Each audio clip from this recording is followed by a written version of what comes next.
Bismillah walibni waruhil kudus al-ilahul wahid. Demi nama Bapa, Putra, dan Roh Kudus ketiganya yang esa. Shalom sahabat yang dikasih oleh Tuhan. Berjumpa kembali dengan saya di channel ini. Terima kasih buat teman-teman yang terus setia mendukung channel ini dengan cara subscribe, like, komen, dan share. Tuhan memberkati kita. Jikalau saudara, siapapun kamu, Islam, Kristen, atau yang ateis, jikalau Anda ingin cerdas, maka Anda harus terbuka dengan ilmu pengetahuan. Anda tidak boleh dibungkam atau dihalang-halangi untuk menjadi cerdas di zaman yang begitu canggih ini. Kali ini teman-teman kita akan melihat bagaimana seorang ustadz yang gemar sekali membahas bahkan menafsirkan Alkitab seenaknya sendiri, semaunya sendiri, seliarnya sendiri, tetapi terbungkam dengan tersendirinya dengan fakta-fakta bahwa dia harus tunduk dan malu karena dia sudah kalah dalam debat ini. Mari kita lihat teman-teman, dan semoga Anda yang melihat ini semakin cerdas dan tahu untuk memahami keyakinan teman-teman, karena di sini syarat dengan data dari literatur yang sangat bertanggung jawab. Ini dia videonya.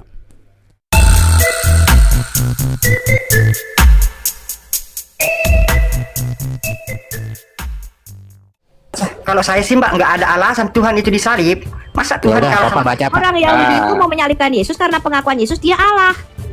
kesalib nggak Mbak? Mengatakan sekalipun kamu manusia saja kamu menyamakan dirimu dengan Allah. Jadi pernyataan Yesus itu yang membuat pada waktu itu Yesus itu dihadapkan ke mahkamah agama dengan tuduhan menghujat Allah karena dia menyamakan dirinya dengan Allah. Gitu loh Pak. Iya. Tahu itu. Sampai dihukum ya Mbak? Enggak, Bapak baca Pak. Dihukum ya, disalib gimana? Wahyu 21 Bapak baca. Hebat sekali orang Yahudi ya. Enggak, Karena ini orang siapa? Baca data Pak Lulu kan bertanya. Logikanya begini nih Pak Lulu. Orang Yahudi itu membaca kitab Taurat Musa dan kitab para nabi. Ya. Mereka tahu bahwa di dalam kitab Taurat Musa dan kitab para nabi itu Yahweh itu bernubuat dia suatu saat akan turun menjadi manusia. Oh Ya, iya Bapak Mbak, baca. maksud sambil dibukain datanya Mbak. Nah, sebentar. Ini Bahkan baca di dalam Pak. kitab Yesaya. Bapak baca itu. Baca, Pak. Yahweh itu berkata, dia akan turun menjadi manusia, Pak. Dia akan turun menjadi juru selamat dan penebus kita. Ketika Yesus mengaku dialah Mesias yang dijanjikan itu, mereka tahu bahwa yang diklaim Yesus adalah dia mengklaim dialah Yahweh dalam rupa manusia itu. Dia mengklaim dia itu Allah dalam rupa manusia. Itulah sebabnya pada waktu itu, Bapak baca, Yesus itu dihadapkan kepada imam besar Hanas dan Kayafas pada zamannya itu dengan tuduhan menghujat Allah karena dia menyamakan dirinya dengan Allah. Dia mengklaim dia itu anak Allah, yaitu Allah dalam rupa manusia. Anak Allah itu Allah yang turun ke bumi nusul menjadi manusia. Oh Maka ceritanya. ketika Yesus sebentar. Ketika Yesus mengklaim dia anak Allah, orang Yahudi nggak tanya gini, kok Allah bisa punya anak kamu? Bagaimana mungkin dia punya anak sedangkan dia nggak punya istri? Orang Yahudi nggak tanya begitu karena mereka baca kitab Taurat Musa. Di dalam kitab Taurat Musa itu ditulis bahwa suatu saat Allah itu akan turun menjadi juru selamat bagi bangsa Israel. Baik Mbak, saya tanya lagi, dia mengaku anak Allah apa mengaku Allah?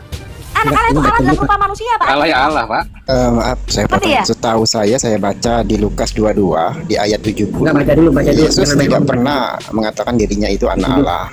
Oh, selamat Jadi, Pak. jadi, Ada coba dua dibaca hal yang di Yesus Lukas. merefer dirinya sendiri. Dia merefer dirinya sebagai anak Allah di Yohanes 6. Ya.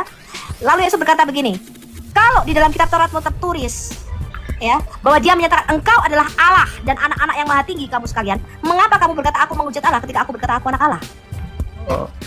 Baik, yang tadi yang sudah saya baca Mbak, yang Dibaca dulu, Mbak, biar kita semua paham di sini. Bukakan dulu di dalam Yohanes, Duran. saya potong dulu Mbak, yang tadi yang saya baca yang ditampilkan sama Mister siapa ini? Baca Pak. Ya.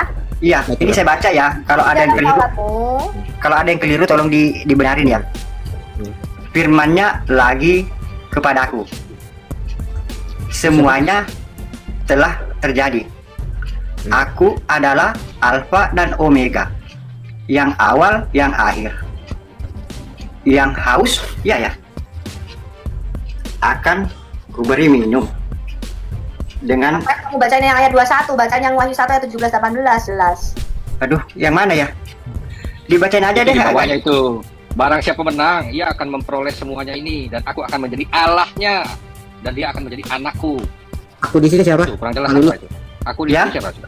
Aku di sini. Aku di situ siapa? Coba saya baca dulu, saya belum ini baca.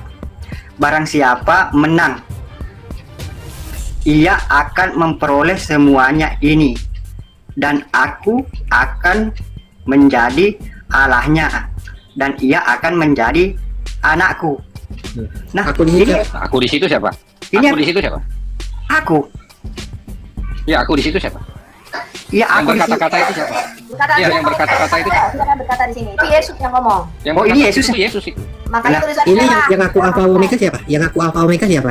Kan tidak mengatakan Tuhan di situ, Bang. Nggak ada tuh tulisannya Ah, ah. Tuhan. Pertanyaan saya, Bang, mohon maaf ya, teman-teman ya. Anda tahu Ingatlah nggak? Enggak, Anda tahu nggak? Oke, Pertanyaan sekarang saya Anda dulu, mau pertanyaan. kata Tuhan.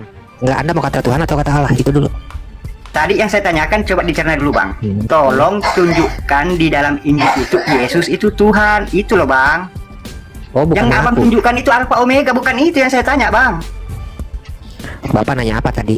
Astagfirullah. Saya belum pernah membaca Bang, Yesus oke, Bang, makasih, itu Bang. Saya ada. turun, Bang. Kayaknya nggak ngerti, Bang. Abang dari tadi deh. Ya, jangan kabur, jangan Otak kabur, Anda, jangan framing, otak jangan Anda, framing, otak jangan Anda yang framing. mampu. Otak Bentar Anda. dulu, bentar. Duran. Coba, Aja. coba. Saya ulang ya, saya ulang. Didengarin ya. Saya nggak ulang lagi habis ini. Diam, diam, Tolong. diam. Kamu baca Matius 28 dan 18. Di situ Yesus diberikan kekuasaan sebagai Tuhan baik di surga maupun di bumi ini. Jelas ya? Sudah saya kasih ayatnya, jangan tanya lagi kamu. Nanya mulu. Baca dulu kami, makanya kamu tahu. Yesus itu adalah Yahweh yang turun ke bumi. Nggak pernah baca, nanya mulu. Iya, tuh. Kalau di Lukas 22 di Penguasa ayat itulah 70 itu disebut gimana Tuhan. itu, Tuhan itu Mbak? penguasa gitu loh. Oke, itu Bu Sophie udah jelas banget nih. Pak Gumilang mau nanya nih. Tadi apa? Saya mau tanya di Lukas 22 di ayat 70. Itu Yesus berkata kenapa seperti itu? Lukas 22 Lukas. ayat berapa? 70. Ayat 70. 7. 70. 70 Iya, apa? pengakuan Yesus bahwa dia anak Allah kan? Coba dibaca. Kenapa? Tadi udah dibaca. Ya, yang di bawahnya kamu sendiri mengatakan bahwa akulah anak Allah. Kamu sendiri loh dikatakan oleh Yesus. Berarti bukan Yesus yang mengatakan anak Allah ya kan? Kan mereka Ya, kan kenapa? berkata. Oke, Mereka itu kenapa mereka berkata, bisa mengatakan? Oke, kenapa mereka bisa mengatakan kau ini anak Allah? Karena Yesus mengaku. Anda baca dari sini. Saya minta di situ jawaban Yesus. Jawab Yesus. Engkau sendiri yang Ini enggak, Anda baca dulu. Anda baca dulu ya. Halo malam teman-teman. Ini artinya apa nih? Ini artinya Nah, apa? mulai sekarang anak manusia loh. Pak, Yesus itu Mulai sekarang tunggu dulu duduk Bu. kepada Itu dirinya kita baca. sendiri dengan Mulai dua gelar, sekarang the Son of Man anak dan the manusia Son sudah of duduk God. di sebelah kanan Allah yang Ya, Maha kamu tahu Kuasa. nggak Anak siapa? manusia ya. The Son of Man ini siapa? Yang di Mas Yesus duduk di sebelah kanan Allah ini kamu tahu nggak siapa? Siapa? Kamu tahu nggak Yesus ini mengutip Alkitab di mana? Di dalam Perjanjian Lama di mana? Kata-kata dikutip Itu di Yesus. ayat 69 Pak ya. Ayat 68 ya.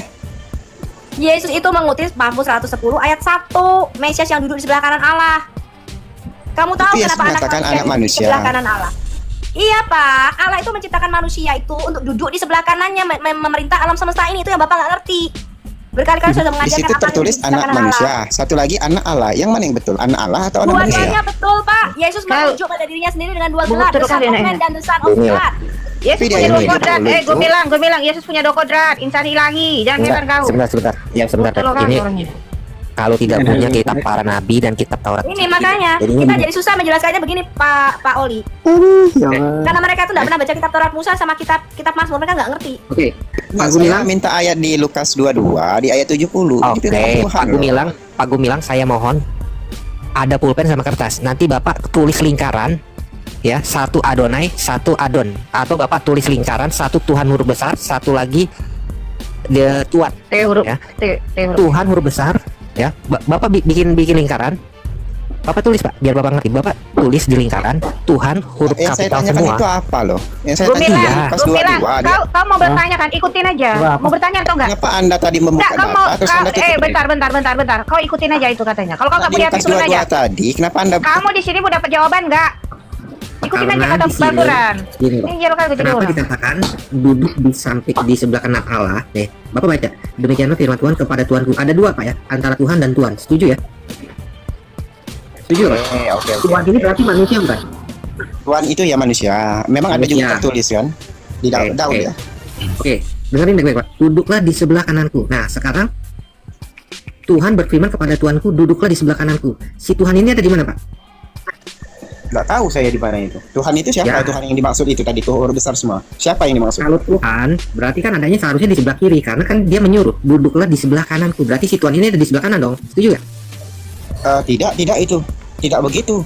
Yang tuanku itu duduklah di sebelah kanan. Kepada tuanku. Tuanku itu siapa? Kalau boleh tahu, huruf kecil. Nubuatan ini yang kita sebut dengan double prophecy, nubuatan ganda. Nubuatan ini adalah penobatan Raja Imam. Bapak ingat lihat di situ, itu Mazmurnya Daud. Ini Mazmurnya Raja Daud. Daud itu adalah Raja Mesias. Ini merupakan tipologi daripada Yesus. Demikianlah setuju ya? firman Yahweh kepada Adoni. Saya sebutkan bahasa asli Ibraninya ya. Demikianlah firman Yahweh kepada Adoni. Yahweh di situ adalah Allah. Adoni Tuanku di situ adalah Mesias. Jadi ketika Allah menciptakan manusia, menciptakan Adam, Allah itu menciptakan Adam untuk memerintah alam semesta ini bersama-sama dengan dia, Pak. Ini Anda mesti ngerti. Ya. Seluruh perjanjian lama itu merupakan gambaran, tipologi daripada Mesias kita. Makanya Yesus datang untuk menggenapi kembali, mengembalikan posisi manusia untuk duduk di sebelah kanan Allah. Coba bukakan Wahyu 3 ayat 21, Duran. Ini makanya kali-kali saya susahnya gitu. Kalau kalian tidak pernah baca kitab Taurat Musa dan para nabi, kita tuh harus menjelaskan panjang lebar dari perjanjian lama. Yang kalian baca itu hanya perjanjian baru yang merupakan penafsiran dari perjanjian lama. Nggak mudeng-mudeng. Di Wahyu 3 ayat 21 kata begini nih. Wahyu 3 ayat 21. Ini tujuan Allah ketika menciptakan alam semesta ini. Ya, sebentar. Itu tadi di Mazmur berapa, Bang Master? 110 ayat 1. Itu sama seperti di Matius juga ya, Matius 22 di ayat 44 yang berbunyi, Tuhan telah berfirman kepada Tuanku, duduklah di sebelah kananku sampai musuh-musuhmu kutaruh di bawah kakimu. Betul. Di Matius Di situ 22, ada tulisan di ayat enggak? 44. Di situ, oke, di situ Yesus bertanya bukan, siapakah Mesias itu? Betul nggak? Nah, yang saya tanyakan Tuanku ini siapa yang dimaksud? Dia sendiri Pak Mesias, Masya Allah. Ya ampun Tuhan. Yang duduk di sebelah kanan Tuhan itu siapa? Mesias Pak, yang sekarang ini Coba dibaca tadi Mazmur tadi. Dibaca ya, Oke. Mazmur Daud demikian Ya, firman maka Tuhan itu- kepada Tuanku. maka Ya kan? itu Duduklah Bapak di nih sebelah ya. kananku. Oke. Siapa yang duduk di sebelah kanan? Maka itu Bapak bikin lingkaran, yang di sebelah kiri Bapak tulis kata Tuhan, yang di sebelah kanan Bapak tulis kata Tuhan. Biar Bapak nggak bingung. Ini jawaban Yesus tuh di Yohanes. Di Mazmur Yohanes berapa itu? 110 di ayat 1 ini kan, Tuhan kepada Tuanku, ya kan? Duduklah di sebelah kananku. Ini kan Ini firman Tuhan Yesus kepada yang Tuanku. mengartikan itu tuh. Yesus yang mengartikan itu di Yohanes 6 atau berapa itu? Menurut Bentar, kamu bentar, siapakah Mesias itu? Nah, di sini di Mazmur 110 ayat 1 ini, Iya. Woi, ya kan? Firman Tuhan kepada Tuanku. Tuanku yang dimaksud ini siapa? ini Tuhan Pak saya ini- sedang membukakan Iya. ayat Yesus sendiri yang mengatakannya siapakah yang ada di Mazmur 110 itu. Masalahnya di Matius 22 di ayat 44 juga tertulis, Iya. Bu. Santai aja lah sama saya, Bu. 12. Kejang-kejang kali, Bu, ini. Buka Markus 12, makanya kamu diam, lagi dijelasin ngoceh mulu. Ya, Markus 12 ayat 36 ya kan? Di sini kami Kalau semua, 12 ayat Bu. 35. Bu Mela, sampai kau bisa- 36. Kau bisa tertib gak? Kalau saya lagi jelasin kau potong, ku turunin kau ya. Aku nggak main sini ada aturan. Jangan nyerocos Ya aja kau di sini. Lihat ini, Nah, Markus jangan 12 ayat tahu. 35 sampai dengan 37. Yesus sendiri menafsirkan apa yang ada di dalam Mazmur 10. Yesus mengatakan bagaimana ahli Taurat itu mengatakan Mesias adalah anak Daud. Daud sendiri oleh pimpinan Roh Kudus berkata, Tuhan telah berfirman kepada Tuanku, duduklah di sebelah kananku sampai kubuat musuh-musuh menjadi tumpuan kakimu. Jadi nubuatan di Mazmur 110 itu tadi adalah mengenai Mesias. Ngerti gak kamu? Lalu Iya, Yesus yang duduk di bertanya, sebelah kalau kanan Mesias itu anak siapa? Daud, bagaimana mungkin dia tuannya pula? Ya udah Pia, jangan teriak kan lagi sakit lambung. Yang Nih, duduk di kali sebelah ini. kanan itu siapa yang dimaksud? Oke, Duduklah Bapak di sebelah dengerin kanan. dulu. Susah dikasih tahu dengerin dulu. Markus 12 dibilang Mesias, dia masih nanya lagi. yang duduk di sebelah kanan Tadi itu Yesus, ya kan? Masih nanya Yesus. lagi, ya? Nah, Tuhan yang dimaksud itu siapa? Tuhan kan berfirman kepada Tuanku. Tuhan Itu berfirman yang kepada ada. Yesus. Masya Allah, innalillahi wa inna ilaihi raji'un. Ya udah Pia. Contoh saya berfirman Istirahat ya, kepada Pia, Anda. istirahat. Apakah Anda itu adalah saya? Kan beda. Loh Gini, iya makanya. Pak, Yesus itu Yahweh yang sekarang punya kodrat menjadi manusia. Dia sekarang ini adalah firman Allah yang menjadi manusia. Maka sekarang dia duduk di sebelah kanan Allah. Dia itu adalah perwakilan Adam di hadapan Allah. Aduh, minta ampun, innalillahi wa inna ilaihi. Bapak tahu nggak Oke. ada Mesias? Itu firman Tuhan. Bapak tahu Tuhan nggak itu siapa? Al-Masih, Firman Tuhan, Al-Masih, perkataan Tuhan ya kan? Al-Masih Berkata siapa? kepada Tuhan. Otaknya nggak akan nyampe, Bu Sofi. Kalau dari air ini kalau kecing ontak kayak Yesus begini. itu adalah Air bandingin Yahweh lah, nggak akan sendiri, nyampe. Tuhan yang besar. Ya udah, Tuhan ya udah, itu Pia, Yesus Pia. sendiri. begini. Izin menjelaskan begini loh Pak, perbandingannya itu begini. Coba Duran buka Al-Ma'arij 40, penjelasannya begini Pak. Nggak usah dulu. Soal itu Al-Ma'arij 40 dulu dong sebentar. Sebentar Itu kan Yesus duduk di Enggak, sebelah ini mirip kanan Allah. Al-Ma'arij 40 Pak. Aku bersumpah dengan Tuhan. Nah, aku itu siapa? Bersumpah dengan Tuhan itu siapa? Nah, itu mirip Pak. Kalau mau juga ada di Matius 26 ayat 31. Bentar, Aku akan membunuh gembala. udah, kau jawab dulu itu, kau jawab dulu. Aku akan membunuh gembala. Ih, kau jawab Matius dulu 26 ayat itu. Kau bisa 31. ditanya Kalau nggak? compare kan? Kalau Kau bisa ditanya nggak? Kau bisa ditanya nggak? Apa tadi itu? Dan kau cuma nanya aja. komparasi di Matius 26 ayat 31. Di sini dua arah. Kalau kau ditanya balik Iya. jawab. Ya, jangan Ayo, baik-baik. kalau takut nggak usah naikkan saya. Oh, jangan framing sini. Ya udah turun. Kok ngatur kau? Nggak usah turunin. Enggak ngatur kali kau. Udah apa dari tadi? Kok ngatur kali kau dari tadi? Enggak apa-apa, Bang. Jelasin aja. Di sini nggak bisa Kadrun ngatur. Kau bukan siapa-siapa di sini. Enggak, bukakan tadi loh Mesias itu. Ketika orang-orang Farisi sedang berkumpul, Yesus bertanya kepada mereka, katanya, apakah pendapatmu tentang Mesias? Anak siapakah dia? Kata mereka kepadanya, anak Daud. Ini berkorelasi dengan Markus 12 tadi yang dibukakan. Lalu kata Yesus kepada mereka, jika demikian, bagaimanakah Daud oleh pimpinan roh dapat menyebut Mesias itu tuannya? Ketika Daud berkata, Tuhan telah berfirman kepada Tuanku, duduklah di sebelah kananku sampai musuh-musuhmu kutaruh di bawah kakimu. Jadi jika Daud menyebut dia tuannya, bagaimana mungkin dia anaknya pula? Jadi Yesus itu menjelaskan apa yang ada di dalam Mazmur 110. Ini Bapak jelas gak ini tadi? Siapa yang nanya tadi? Siapa yang nanya tadi, jelas gak ini? Buka mic-nya, siapa yang nanya tadi? Udah lempar si Gumilang. Tuhan itu siapa begitu? Diam dulu Pak Al. Pak Al, bisa tertib nggak Pak Al? Kok lagi ngomong kok jangan motong kau. Kok lebih kayak babi gue ini tau gak? Jadi frase duduk di sebelah kanan Allah itu adalah mengembalikan rencana Allah sejak semula ketika dia menciptakan manusia. Ya, ini yang kalian itu nggak mudeng-mudeng. Ketika Allah itu menciptakan Adam, dia menciptakan Adam itu untuk memerintah alam semesta ini bersama-sama. Itu maksudnya. Untuk duduk di sebelah kanan itu artinya bersama-sama memerintah alam semesta. Di dalam perjanjian lama, Allah mengembalikan ini dalam tipologi Raja Daud. Makanya Daud itu istananya sebelah kanannya bait suci. Kenapa? Karena itu adalah simbol bahwa Allah dan manusia itu memerintah seluruh alam semesta ini bersama-sama. Manusia itu memerintah di bumi ini, Allah itu memerintahnya di kerajaan surga. Itu maksudnya. Maka Alkitab mengatakan kita ini adalah partner atau rekan sekerja Allah. Ini Anda mesti tahu dulu. Ketika Adam yang pertama jatuh, maka Adam itu terlempar dari posisi duduk di sebelah kanan Allah itu. Adam itu tidak lagi duduk di sebelah kanan Allah untuk memerintah alam semesta ini bersama-sama. Adam itu kehilangan keimamatannya. Maka Anda baca di dalam seluruh perjanjian lama, manusia tidak punya imam besar di hadapan Allah. Tidak punya perwakilan di hadapan Allah. Maka Yahweh itu turun menjadi manusia. Dia mengutus firman-Nya sendiri, berinkarnasi menjadi Adam yang kedua. Untuk apa? Untuk mengembalikan lagi kodrat manusia ke posisinya sejak semula, yaitu duduk di sebelah kanannya. Ini Anda mesti tahu ini. Makanya Yesus berkata, bagaimana Mesias yang dijanjikan itu anak Daud sekaligus tuannya.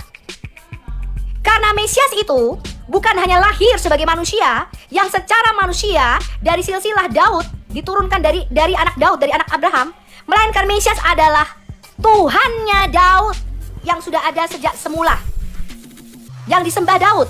Makanya kalian selalu bertanya, Maria menyembah Daud, Maria menyembah Yesus gak? Jangankan Maria, kakek moyangnya Daud aja menyembah Yesus. Makanya Daud berkata, sekalipun Mesias itu dijanjikan lahir daripada anak cucunya, tapi sekaligus adalah sesembahannya. Karena Mesias itu sudah ada sejak sebelum adanya Daud. Kamu baca Mazmur 72 ayat 17, bahwa Mesias itu ada sejak sebelum matahari ini dijadikan. Jadi rencana Allah sejak semula itu sudah ada di dalam benaknya, bahwa suatu hari dia akan datang, dia akan masuk dalam sejarah manusia, dan dia akan mengambil alih kembali posisi Adam ini untuk diletakkan sebagai perwakilannya, duduk di sebelah kanannya. Maka Anda hanya akan melihat frase anak manusia duduk di sebelah kanan itu hanya ada di dalam perjanjian baru. Perjanjian lama tidak ada. Tidak ada para nabi yang melihat Allah itu ada yang duduk di sebelah kanannya, itu nggak ada di dalam perjanjian lama. Ya, Anda hanya akan melihat duduk di sebelah kanan Allah, berdiri di sebelah kanan Allah, itu hanya ketika Yesus mengambil rupa kodrat manusia. Itu adalah Stefanus di Kisah Rasul 7. Dia melihat Yesus berdiri di sebelah kanan Allah. Di dalam perjanjian lama tidak ada itu kata duduk di sebelah kanan Allah. Karena di dalam perjanjian lama Adam yang pertama itu jatuh keimamatannya. Kita tidak lagi punya imam besar. Ya, maka dia mengutus anak yang tunggal menjadi Mesias. Tetapi Mesias ini mengapa disebut tuannya Daud? Karena Mesias ini selain cabang tunggul Isai, ya, the branch of David, tunas Daud. Yesus berkata, aku ini tunas Daud, keturunan Daud. Dia juga adalah akar, kamu baca. Dialah yang menopang Adam ini, dialah menopang manusia ini. Ya, kamu baca dia adalah tunggul Isai, the branch. Bukan hanya tunas, tapi dia juga adalah substance, dia adalah the root of David. Ini Anda mesti tahu bahwa kemanusiaan Yesus itulah yang memberi hidup kepada semua kita Adam ini. Dia adalah yang sulung dari semua saudara. Artinya apa? Dia tuh Adam pertama. Daripadanya lagi kita tuh mendapat makanan. Ini prinsip teologi di dalam Alkitab kita ini mesti ngerti apa arti Mesias. Mesias bukan hanya tunas daripada Daud, bukan hanya keturunan Daud, tapi juga tuan daripada Daud. Ya, saya rasa itu aja yang perlu saya jelaskan ya. Kalau terlalu mendalam mereka nggak tahu. Karena kalau saya menjelaskan suatu teologi yang lebih mendalam, Anda paling nggak harus baca. Anda kalau ikut kelas saya di Al-Hayat, Anda paling nggak harus khatam Alkitab Kejadian sampai Wahyu. Makanya saya sebutkan tadi, kalian nggak mudeng-mudeng. Karena kalian tuh cuma baca ayat sepotong, nggak pernah baca ayat utuh dari Kejadian sampai Wahyu itu kalian nggak pernah baca. Itu problemnya. Makanya kalian bingung. Yesus kok menyebut dirinya anak manusia dan anak Allah? Ya, frasa anak Allah dan anak manusia, the son of man and the son of God itu kalian nggak mudeng. Karena itu kalian harus masuk kepada teologinya Yahudi untuk memahami itu apa artinya the son of man and the son of God di dalam Alkitab kita.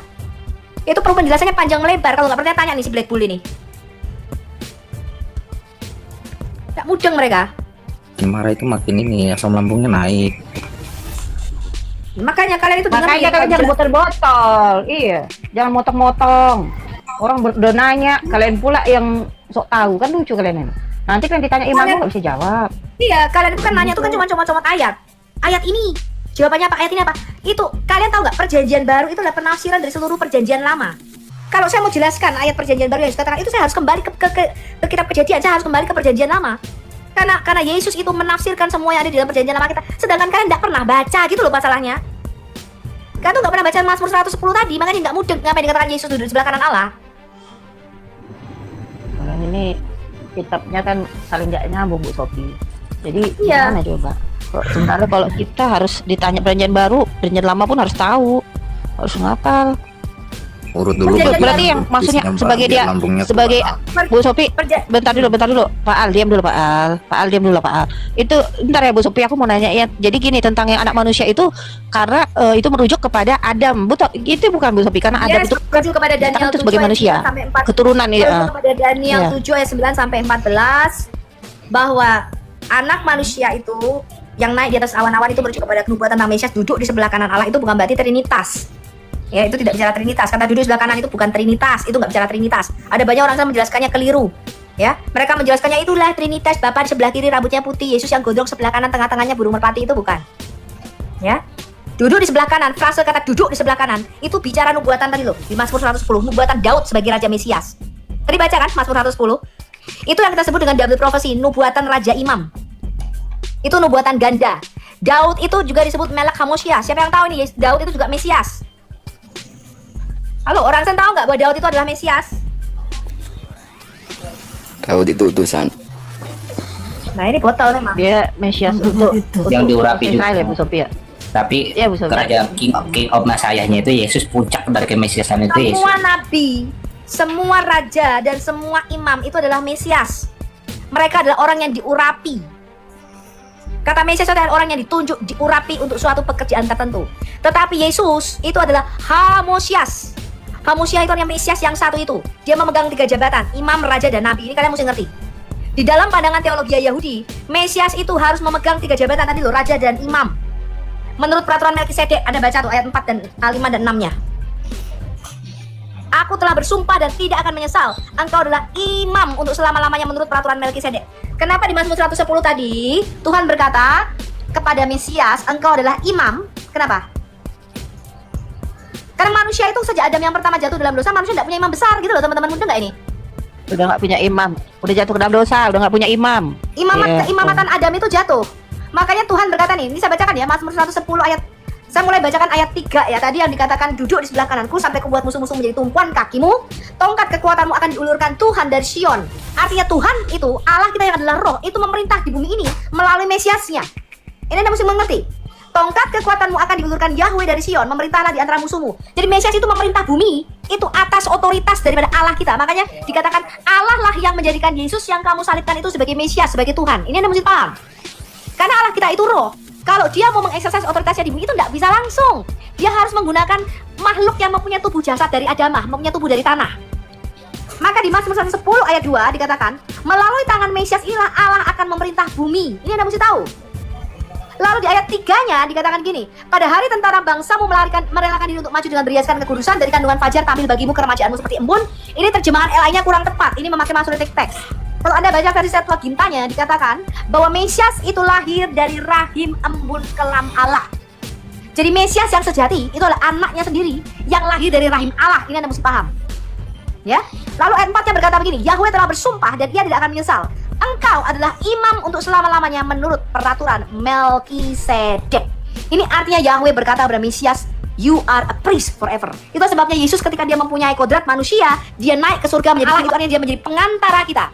Karena Yesus itu punya 2 kodrat, maka di hadapan Allah, saya kasih tahu Anda nih, Di hadapan Allah, Yesus itu adalah Adam yang sejati. Kalau kita berdoa, kita harus berdoa di dalam nama Yesus, di dalam nama Adam yang kedua ini.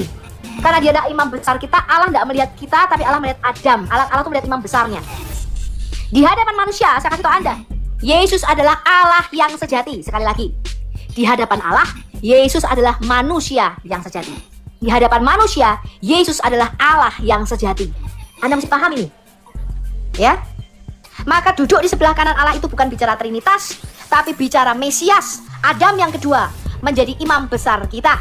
Maka di Wahyu 3 ayat 21 tadi, Yesus itu menebus kita bukan hanya memasukkan kita dalam surga. Itu hanya permukaan aja kalau Anda belajar.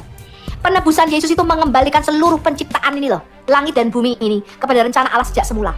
Maka di dalam Yesaya 65 tadi yang saya bacakan, mengapa seluruh makhluk tadi harus dikembalikan kepada penciptaan asalnya? Karena penebusan Yesus itu konsekuensinya adalah mengembalikan seluruh alam yang sudah jatuh kena kutuk dan penghukuman ini, dikembalikan lagi, dibersihkan lagi, diciptakan ulang. Ya, Wahyu 3 ayat 14, dialah yang sulung dari semua yang diciptakan. Yesus adalah prototipe, dialah yang pertama kali ini, prototipe dari Adam yang baru. Melalui Yesuslah manusia nanti di creation ulang, diciptain ulang. Maka dikatakan di dalam Yesus kita adalah makhluk yang baru. Kita adalah ciptaan yang baru yang lama sudah berlalu. Ketika nanti kita diciptakan baru, maka seluruh dunia ini yang tadi sudah jatuh, tumbuh-tumbuhan, binatang, hewan, itu merindukan saatnya anak-anak Allah dinyatakan, yaitu saatnya kita dikembalikan ke posisi kemuliaan kita sejak semula, menjadi raja dan imam di bumi ini.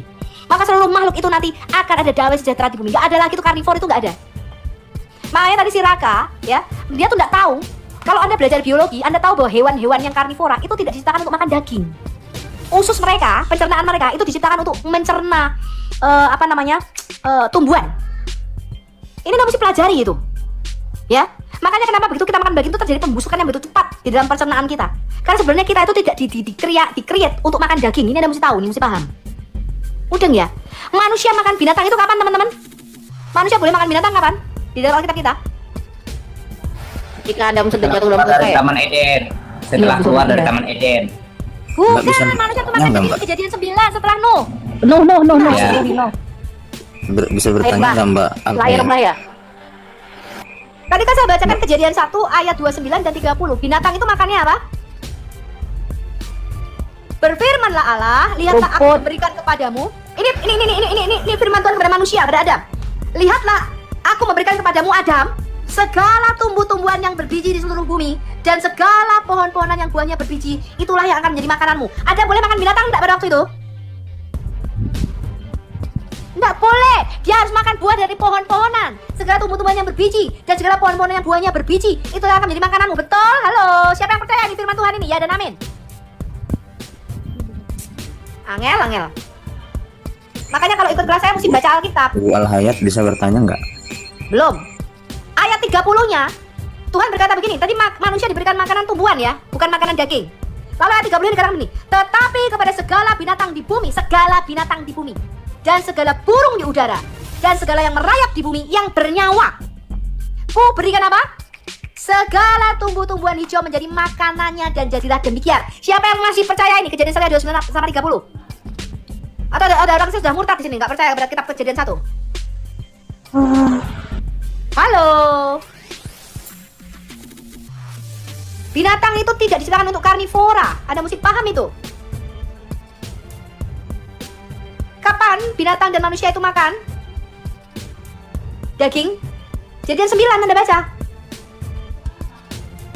Lihat ini ya. Lalu Allah memberkati Nuh dan anak-anaknya setelah berfirman, beranak cuculah dan bertambah banyaklah serta penuhilah bumi. Ini Allah menciptakan ulang. Nuh itu kapalnya mendarat di pegunungan Ararat itu pada hari ke-8. Angka 8 di dalam gematria bangsa Yahudi itu artinya a new beginning, suatu permulaan yang baru. Sama seperti hari Ahad. Hari pertama itu hari ke-8 di dalam minggu itu. Itu adalah permulaan yang baru dari minggu itu. Ini penciptaan ulang. Maka Allah berkata kepada Nuh sama seperti ketika Allah berkata kepada Adam, beranak cuculah dan bertambah banyaklah serta penuhilah bumi. Ini perkataan Allah ketika dia menciptakan Adam manusia yang pertama, bukan? Halo. Pada dia mereka kurang yakin ya, betul seperti itu, betul. Makanya satu ngomong gini loh, Bu Sofi percaya ada Alkitab, jangan sampai titik-titik sekoma-komanya tuh loh, senot-notnya tuh loh, saya percaya. Nah ada orang tidak percaya ini. Menanggung dosa Adam ya kita. Ini kalian ngerti nggak? Di Kejadian 9 ayat 1 ketika Allah berkata kepada Nuh, Allah memberkati Nuh, itu sama dengan Kejadian 1 ayat 26 ketika Allah memberkati Adam. Ini perkataannya sama. Be fruitful and multiply. beranak cuculah dan bertambah banyaklah, serta penuhilah bumi. Ini ngerti gak ini? Akan takut dan akan gentar kepadamu segala binatang di bumi, dengar ini, dan segala burung di udara, segala yang bergerak di muka bumi, dan segala ikan di laut, ke dalam tanganmu lah. Nuh adalah Adam yang baru. Semuanya itu akan diserahkan. Segala yang bergerak, dengar nih, ayat ketiga, yang hidup akan menjadi makananmu. Baru disinilah Tuhan memberikan binatang sebagai makanan. Aku telah memberikan semuanya itu kepadamu. Yang bernyawa itu kamu boleh makan daging, yang bernyawa itu kamu boleh makan. Sama seperti aku juga memberikan tumbuh-tumbuhan hijau kepadamu. Hanya daging yang masih ada nyawanya, yakni darahnya, janganlah kamu makan. Baru di ayat inilah, setelah ribuan tahun dari zaman Adam sampai Nuh, manusia boleh makan daging. Sampai sini ngerti? Tetapi mengenai darahmu, yakni nyawa kamu, aku akan menuntut balasnya. Dari segala binatang aku akan menuntutnya. Disinilah binatang mulai menyerang manusia. Sebelumnya nggak ada tuh namanya singa itu makan manusia, beruang bisa mencakar manusia, manusia dimakan buaya, dimakan ikan, itu nggak ada. Segala binatang aku akan menuntutnya, dan dari setiap manusia aku akan menuntut nyawa sesama manusia. Siapa yang menumpahkan darah manusia, darahnya akan tertumpah oleh manusia, sebab Allah membuat manusia itu menurut gambarnya sendiri. Sampai sini ngerti ya ini? Nggak ada yang mengerti itu, Mbak. Paham lah, Bu. Ngerti kami enak. Diam-diam nggak mengerti nih, jangan kawan-kawan. Jadi rencana Allah sejak Kalau Pak semula. Subarun saya yakin dia nggak ngerti. Makanya sekalipun kitab itu ditulis oleh banyak nabi-nabi, bukan satu orang penulisnya. Di kitab Yesaya tadi, di Yesaya 65 tadi, ketika Allah mengatakan serigala dan ular tedung, singa akan duduk bersama makan rumput, itu menandakan di bumi ini dikembalikan lagi ke rencana Allah di Kejadian 1. Semua itu kembali back to Eden, kembali ke rencana Allah sejak semula. Itu arti penebusan. Jadi Tuhan Yesus itu menebus kita, itu bukan sesimpel aku masuk surga, bukan seperti zaman dulu tuh yang dikatakan di dalam gereja-gereja yang mengatakan bahwa biarlah aku miskin di dunia, yang penting aku kaya di surga. Biar aku ngontrak di dunia, yang penting aku punya rumah di surga. Bukan. Tujuan Allah ketika dia menebus kita, dia itu mengeluarkan kita dari kerajaan maut, mengembalikan kita ke posisi kita sejak semula. Itu yang namanya citra dan gambar Allah itu dikembalikan di dalam diri kita. Ini mesti paham loh, mesti ngerti. Posisi kita itu memerintah bumi ini, menguasai bumi ini, to subdue dan taklukkan bumi ini. Nah ini banyak orang tidak mudeng. Ya, saya dulu begitu Kak, salah kaprah. Karena apa? Diajarkan di dalam gereja kita ini bukan makhluk jasmani, makhluk rohani. Ya betul nggak? Halo? Keliru teman. Justru Alkitab berkata tubuhmu adalah senjata yang legal bagi kamu untuk memerintah bumi ini. Tanpa kita mempunyai tubuh kita dari tanah ini, kita ilegal, kita tidak bisa memerintah bumi. Makanya Paulus berkata, gunakanlah tubuhmu sebagai senjata-senjata kebenaran. Kenapa tubuh ini penting? Ada banyak orang mengajarkan tubuh ini nggak penting. Karena mereka menyuplik satu ayat di dalam Alkitab kita. Latihan badani itu memang ada gunanya, tetapi latihan rohani lebih berguna. Jadi kita lebih mementingkan rohani daripada badan, betul? Makanya orang makan sembarangan, kena kolesterol, darah tinggi, apa meneh? Kolesterol, darah tinggi, triglycerid. Kenapa? Karena kita berpikir bahwa tubuh kita ini tidak penting. Kalau tubuh kita ini tidak penting, maka Alkitab tidak mengatakan inilah ibadahmu yang sejati. Bukan persembahkan jiwamu, bukan persembahkan rohmu. Persembahkanlah tubuhmu. Mengapa tubuh ini harus kita persembahkan sebagai persembahan dan ibadah yang sejati? Karena tubuh ini adalah senjata kita yang legal di bumi ini. Itu yang tidak dipunyai para makhluk roh. Itu yang tidak dipunyai setan-setan. Mereka tidak punya tubuh seperti kita. Karena mereka tidak punya tubuh dari tanah, mereka harus merasuk kepada sesuatu yang terbuat dari tanah. Kalau mereka nggak masuk ke pohon, kepada binatang, ke manusia, mereka harus hinggap di mana? Di batu-batu. Saya baru ingat kemarin yang Bu Winak mengatakan ada batu. Batu itu ada penghuninya, ada roh halusnya di situ. Kenapa? Karena itu tempat tinggalnya mereka. Mereka harus punya inang, karena mereka tuh nggak punya tubuh jasmani kayak kita. Tetapi manusia itu diberikan tubuh jasmani karena Allah mengatakan hanya makhluk yang mempunyai tubuh dari Adamah, dari tanah ini, yang bisa memerintah bumi. Bumi ini telah diberikan di bawah anak-anak Adam. Tidak diberikan kepada kuntilanak, setan-setan, genderuwo, dan para pocong-pocong itu, apalagi kepada para tuyul. Tidak.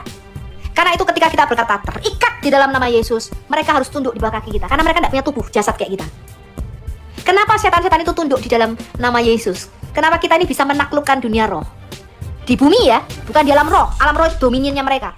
Domainnya mereka. Domainnya manusia itu di bumi. Di bumi ini, para makhluk roh setan-setan itu tidak punya tempat, tidak punya kuasa.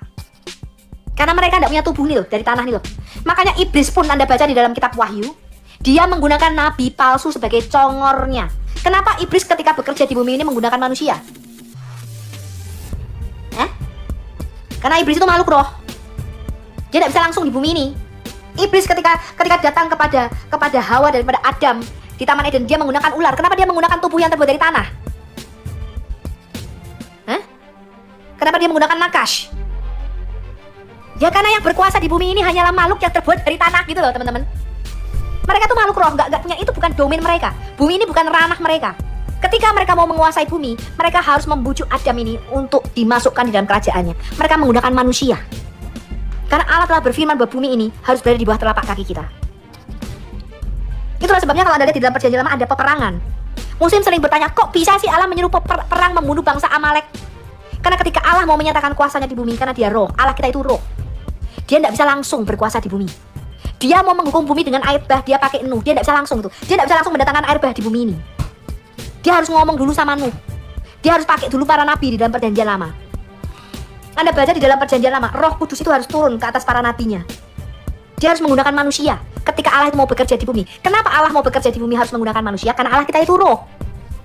Dia harus menggunakan makhluk yang punya tubuh jasad ini kalau mau beroperasi di bumi. Begitu juga dalam perjanjian baru, Roh Kudus turun ke atas para rasul itu. Maka para rasul itu mempunyai kuasa Allah, mengikat setan, bernubuat demi nama Yesus, mengusir setan-setan, menyembuhkan orang sakit, membangkitkan orang mati. Kenapa Allah pakai manusia? Ya simple, Allah itu roh.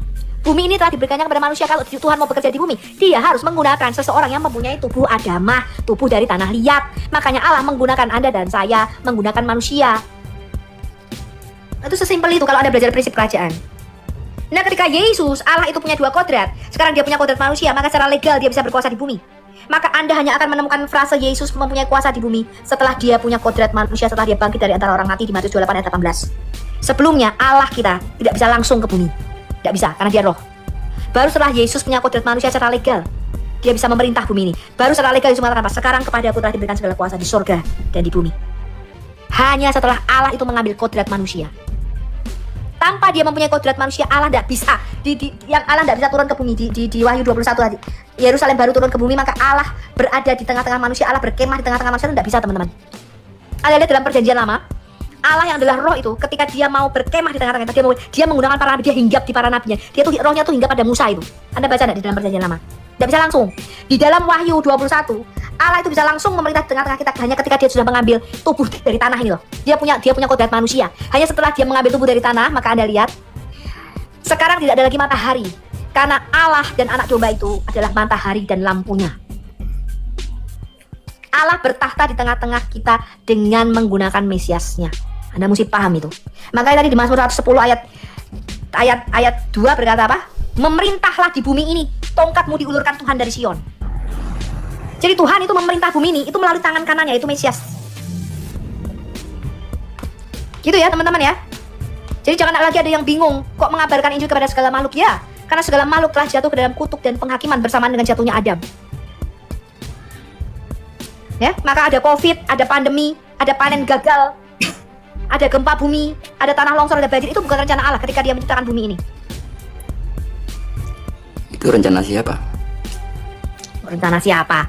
Baca dong kitab Kejadian bahwa bumi ini telah jatuh di dalam kutuk dan penghakiman Allah. Kalau bencana itu juga kehendak Allah. Oh bukan, bencana itu bukan kehendak Allah. Ngaco kau. Loh yang diturunkan, yang banjir bandangnya Musa itu kan kehendak Allah itu. Ya udah, sekarang Anda mau gak baca? Karena Adam itu jatuh dalam dosa, maka bumi ini telah kena kutuk dan penghakiman. Baca. Adam itu yang menanggung dosanya sendiri lah, kita nggak ikut nanggung. Coba bilang.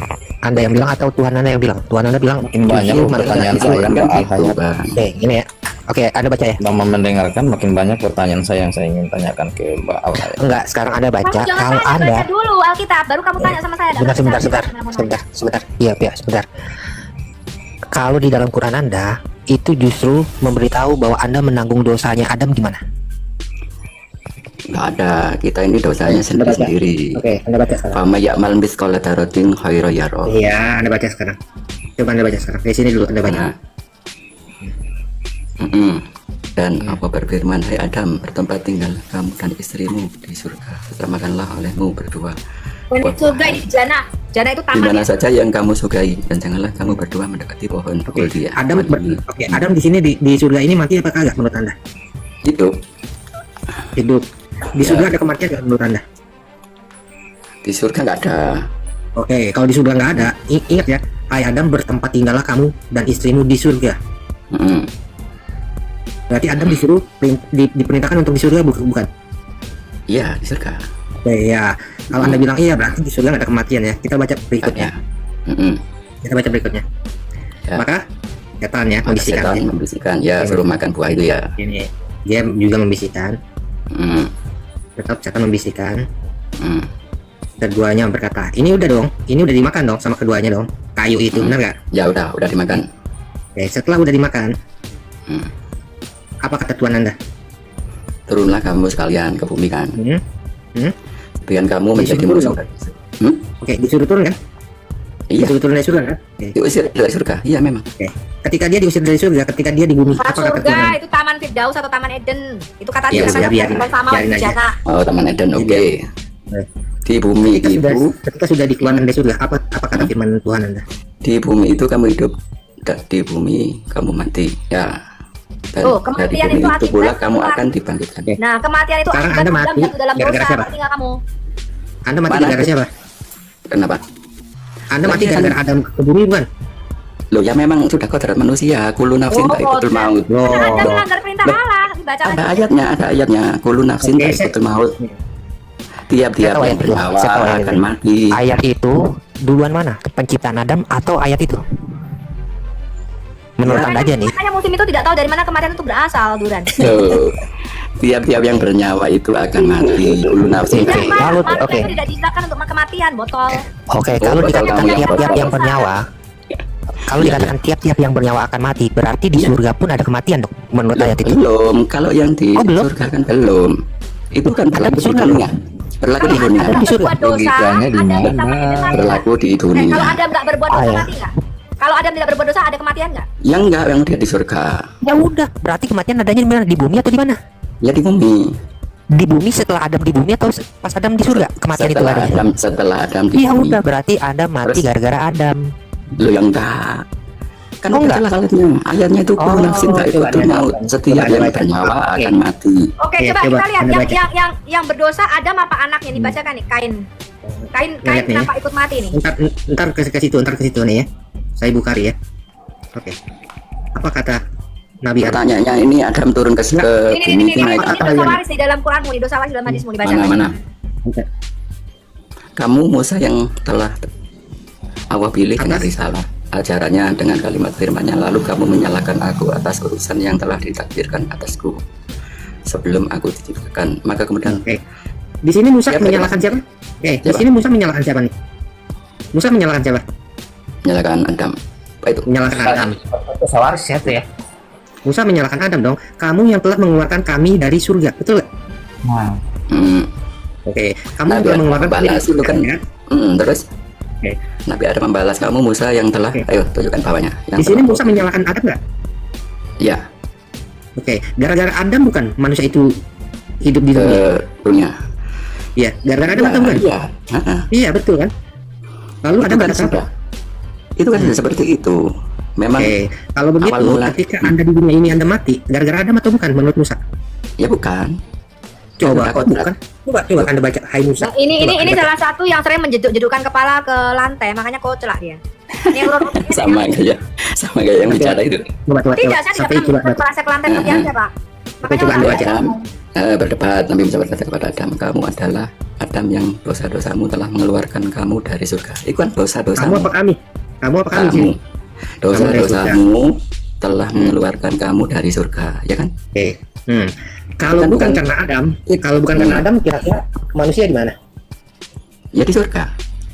Di surga. Berarti Anda tinggal di dunia gara-gara Adam atau gara-gara Anda sendiri? Ya karena Adam. Ya udah, berarti Anda menanggung dosa Adam kan? Ya enggak, Oh enggak. enggak. Kamu akan menjadi menanggung akibat dosa. Apa yang dikatakan Bang Duran dan Mbak Sofi itu ada sedikit banyaknya ada benarnya. Jadi di dalam hal tersebut kita sebenarnya tidak saling bertentangan. dosa waris itu tidak ada.